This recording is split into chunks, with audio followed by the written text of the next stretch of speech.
Hi, I'm Lisa Parker, owner of On the Rocks Designs, and this is my studio in Etna at 412 Studios.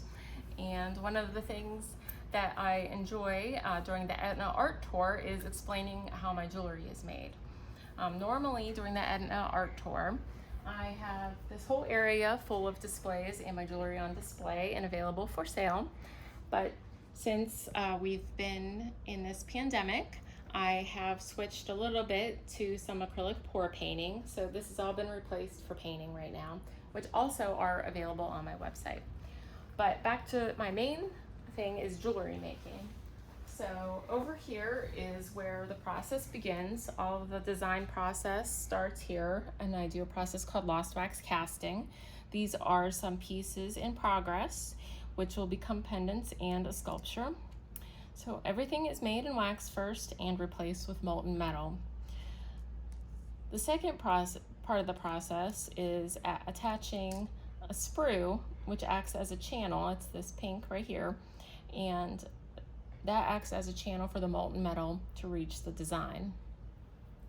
Over here is the second phase of casting, where I put the design into the flask and pour a plaster-like substance called investment into the flask, and that hardens. Then I remove the rubber sprue base.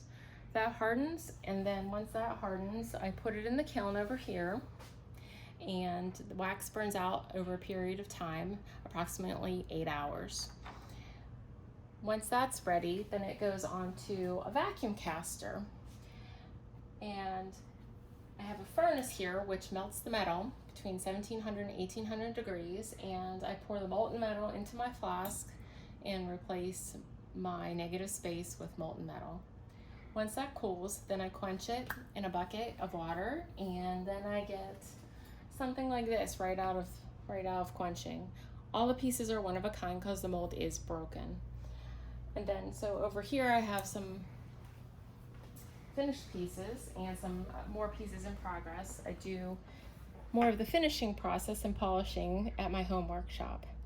So these will become rings and a sculpture, and you can see here these are all some finished products, some cuff bracelets which combine titanium and casting, and you can find all of these at ontherocksdesigns.com. You can also follow me on Instagram and Facebook. Thank you for joining me.